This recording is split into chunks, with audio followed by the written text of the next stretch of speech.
আসসালামু আলাইকুম। আমি আলহামদুলিল্লাহ ভালো আছি, আশা করবো তোমরাও ভালো আছো। তো চলো আজকে আমরা নতুন একটা টপিক নিয়ে হাজির হলাম। টপিকটা হলো পদার্থের গঠন অধ্যায়ে একটি ইম্পর্টেন্ট টপিক। আমরা সবাই রাদারফোর্ডস নাম শুনছি। রাদারফোর্ডস হলো একটি বিজ্ঞানী যিনি সর্বপ্রথম পদার্থের গঠনের সম্পর্কে একটি মডেল প্রদান করেন।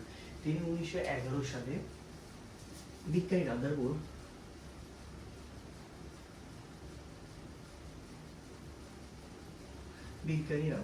বিজ্ঞানী রাদারফোর্ড সর্বপ্রথম পদার্থের গঠন সম্বন্ধে একটি মডেল প্রদান করেন।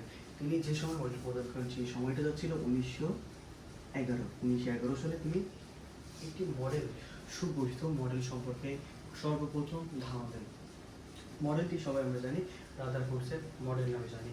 তো রাদারফোর্ডস প্রথম আলোচনা করেন যে পদার্থের একটি কেন্দ্র আছে, প্রত্যেকটি পদার্থের একটি নির্দিষ্ট কেন্দ্র আছে। তো কেন্দ্রের ভিতরে সেই কেন্দ্রের নাম দিয়ে নিলেন নিউক্লিয়াস। তো নিউক্লিয়াসের ভিতরে থাকে প্রোটন আর নিউট্রন।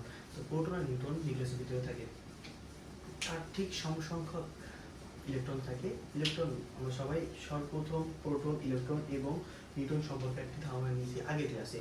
তো এই নিউক্লিয়াসের ভিতরে থাকে প্রোটন আর নিউট্রন, আর ঠিক তার সমসংখ্যক ভিতরে যে কয়টি প্রোটন থাকে তার ঠিক সমসংখ্যক বাইরে ইলেকট্রন থাকে।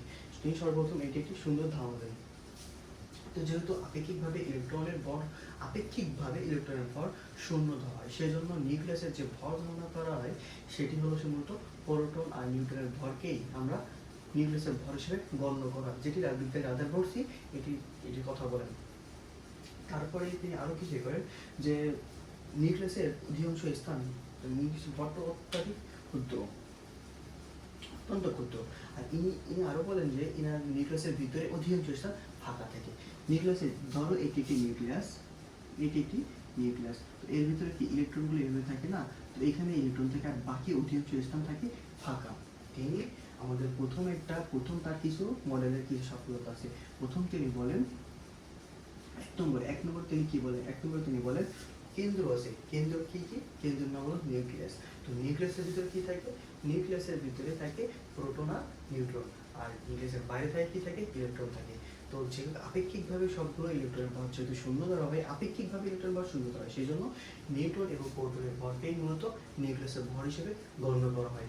যেমন আমরা আগে জেনেছি যে আমরা ভর সংখ্যা সমান কোন পরমাণু ভর সংখ্যা সমান কি জানি? ভর সংখ্যা সমান জানি ওই যে প্রোটন সংখ্যা এবং নিউট্রন সংখ্যা যোগফলই জানি আমরা ভর সংখ্যা। যিনি এই কথাটা ক্লিয়ার করেছেন কে?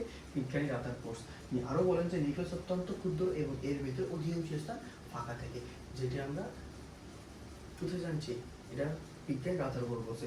তিনি আরো কিছু বলছেন যে এই রাদারফোর্ড ভদ্রলোক কি বলছে যে সূর্যকে কেন্দ্র করে যেমন গ্রহগুলো ঘুরে, ঠিক তেমনই এই যে ইলেকট্রনগুলো কিসের কেন্দ্র করে ঘুরতে থাকে? ইলেকট্রনগুলো এই নিউক্লিয়াসের কেন্দ্র করে ঘুরতে থাকে।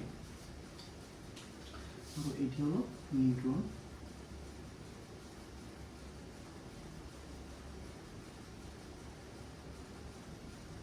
এই এখানে এটা কি? এটা হলো ইলেকট্রন।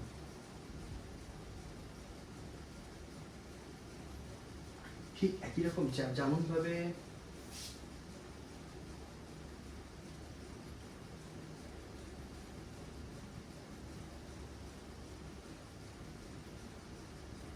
ঠিক আমাদের সৌরজগতে যেমন সূর্যকে কেন্দ্র করে গ্রহগুলো ঘুরতে থাকে, ঠিক একই রকম ভাবে প্রত্যেকটি ইলেকট্রন আমাদের এই যে নিউক্লিয়াস, এই জন্য কি বলবো? নিউক্লিয়াস বলবো।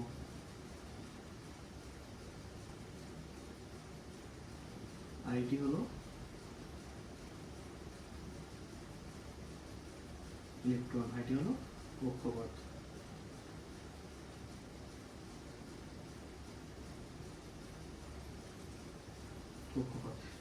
সৌরজগতে সূর্যকে কেন্দ্র করে যেমন গ্রহগুলো ঘুরতে থাকে, ঠিক একই রকম ভাবে এই যে নিউক্লিয়াসকে কেন্দ্র করে এই গ্রহগুলো কি প্রতিনিয়ত আবর্তন করতে আছে। সেজন্য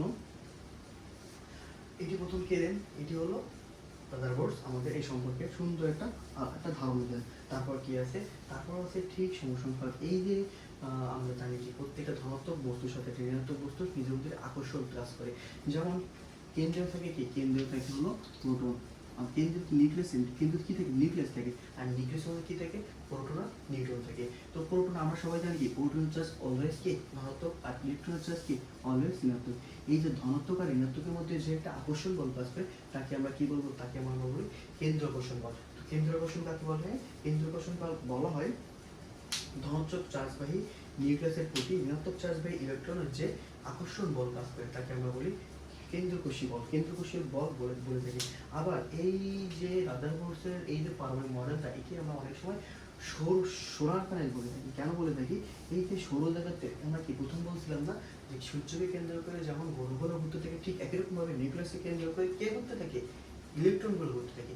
এই যে সৌরজগতের গ্রহগুলোর সাথে এই যে ইলেকট্রনের তুলনা করা হয়েছে, যার কারণে আমরা এই যে মডেলকে, এই যে রাদারফোর্ডের মডেলকে আমরা কি বলে থাকি, সোনার সোনার প্যানেল বলে থাকতে পারি।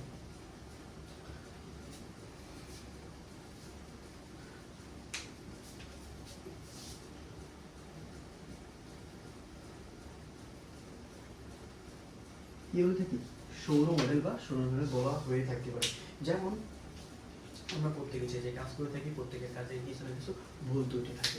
যেমন রাদারফোর্ড সর্বপ্রথম এই ইলেকট্রনের মডেল সম্পর্কে একটা ধারণা দেন, ঠিক সেজন্য তিনি যখন প্রথম ধারণা দেন, তার কিছু এই এনার এই ধারণাটা অনেক গ্রহণযোগ্যতা পায় সমাজে, কিন্তু সবাইকে কাজে একটু ভুল ত্রুটি থাকে।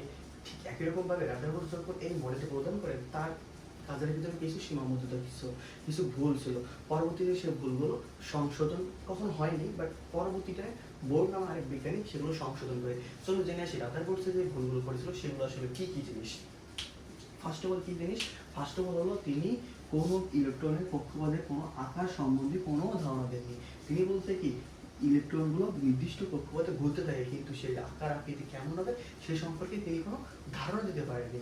আরও কিছু আছে, দেখো আমরা জানি যে সৌরজগতে গ্রহ আছে, সূর্য আছে।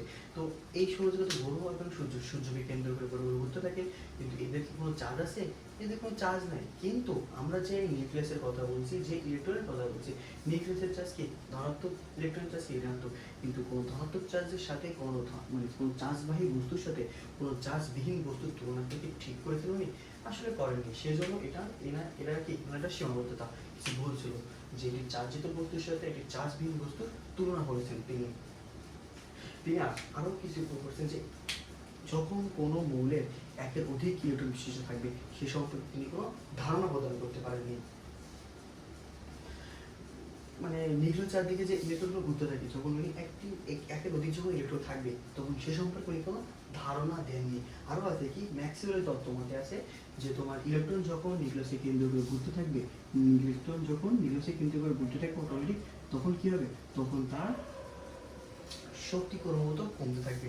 শক্তি ক্রমাগত কি হবে, ধরনের আকার ছোট হতে থাকবে। যদি এইভাবে চলতে থাকে, তাহলে কি এক সময় সেটি কেন্দ্রে উপস্থিত হবে, মানে নিউক্লিয়াসে উপস্থিত হবে। কিন্তু আসলে কি সেটি হয়, আসলে কিন্তু সেটা হয় না।